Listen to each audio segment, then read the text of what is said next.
He walked into her own bank, and they treated her like a criminal. What began as a simple withdrawal spiraled into humiliation, suspicion, and a confrontation no one saw coming. But when she revealed who she really was, the entire room fell silent. So who was she, and why did her presence shake the entire branch to its core? Before we continue this incredible story, let us know where you're watching from. If you enjoy stories like this, subscribe to the channel, because tomorrow we have another inspiring story you won't want to miss. Cassandra Morgan stepped through the glass doors of Morgan Financial's West Side branch without fanfare. No entourage, no designer outfit, no air of authority. She wore sneakers, a loose cardigan, and jeans, clothes that prioritized comfort over command. The late afternoon sun cast long shadows across the marble floor, glinting off the brass trim lining the teller counters. To the public, this was just another bank. But to Cassandra, it was personal. This was her legacy. She had founded Morgan Financial with grit, vision, and the belief that banking could be fair, human, and dignified. She selected this location, signed off on every blueprint, and had stood right at this entrance the day it opened, scissors in hand, ribbons stretched wide. Now, years later, she returned not as CEO, but as a customer. No board meetings, no press, just a simple, personal withdrawal. She wanted to see how her team treated everyday people when no names or titles were exchanged, because true integrity, she believed, lived in the moments no one sees. The lobby hummed with low conversations and the gentle whir of printers. Cassandra walked to the nearest counter, her steps light but purposeful. Behind the glass sat a young teller named Madison Lee, eyes fixed on her computer.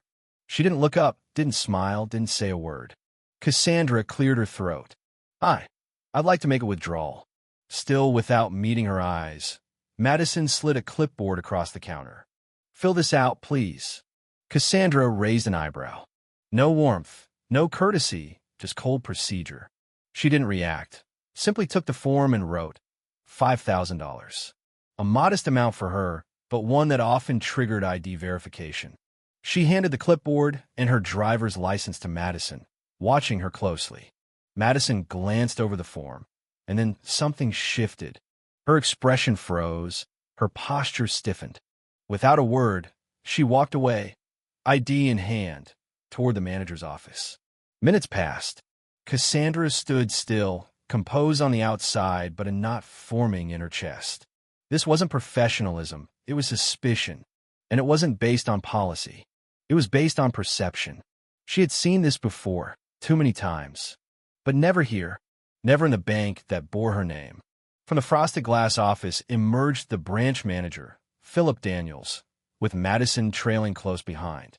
He wore a sharp suit that looked too formal for a late Friday and a smile that barely masked condescension.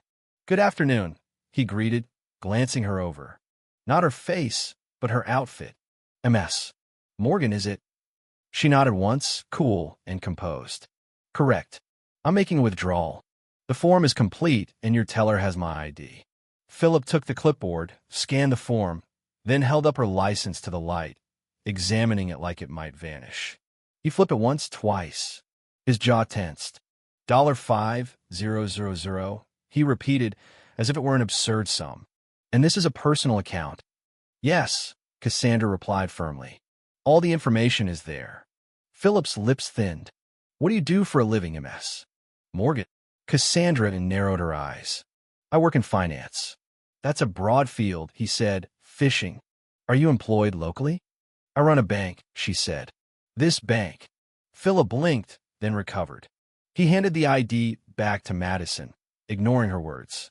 "Well," he said neutrally, "we'll just need to verify a few more details before processing." "You have my identification and my account number," Cassandra said, voice sharpening.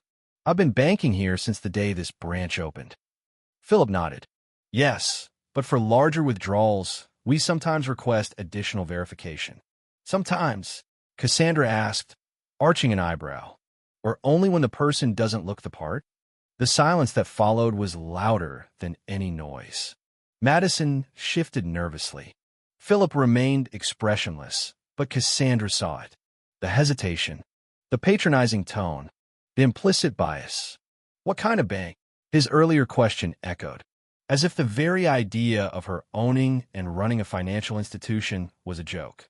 Philip set the clipboard back on the counter. Just to be thorough, can you confirm your last deposit? That's not standard, Cassandra said. And I doubt you ask everyone withdrawing $5,000 to recite their transaction history. We take security seriously. No, she said flatly. What you take seriously is appearance. I walked in wearing sneakers, not stilettos. A cardigan instead of a blazer. You saw a black woman and made assumptions. A murmur ran through the room. A woman paused mid-text.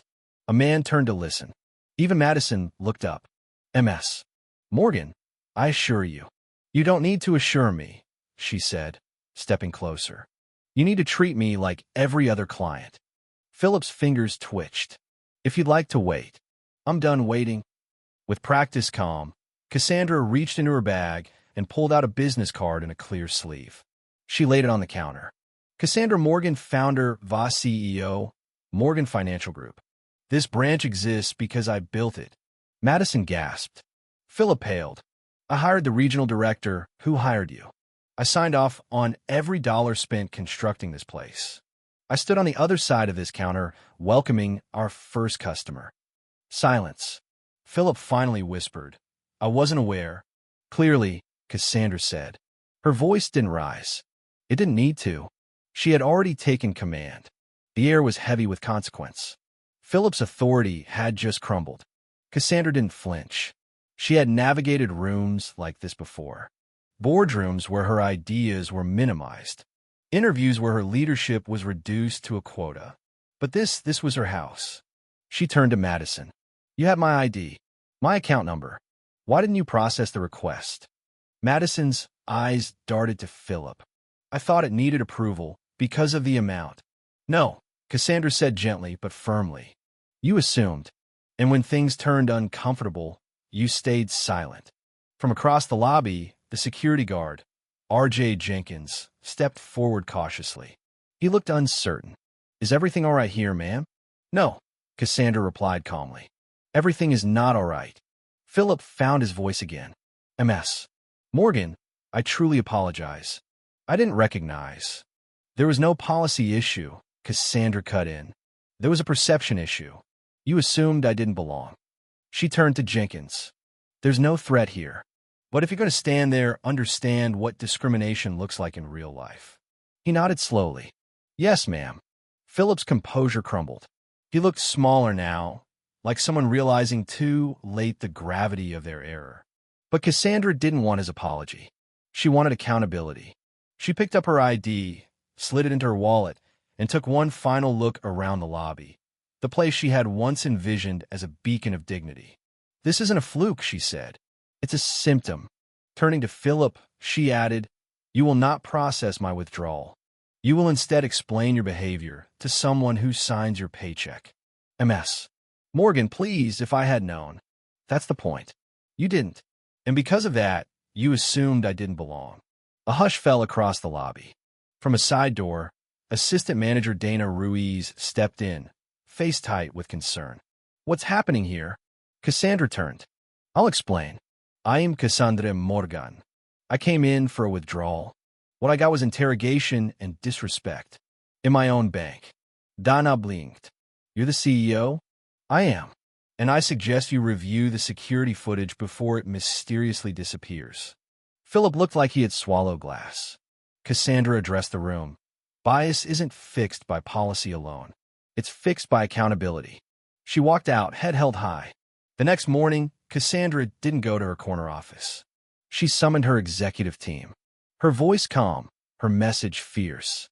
We say we stand for dignity, she said. But yesterday, one of our branches proved otherwise. Bias training was now mandatory. Quarterly. Tracked. Enforced. Will there be consequences? One executive asked. Philip Daniels no longer works here, she replied. And neither will anyone who enables bias. The message spread. Internally, then publicly. Cassandra didn't care about the headlines. She cared about the mission. Weeks passed.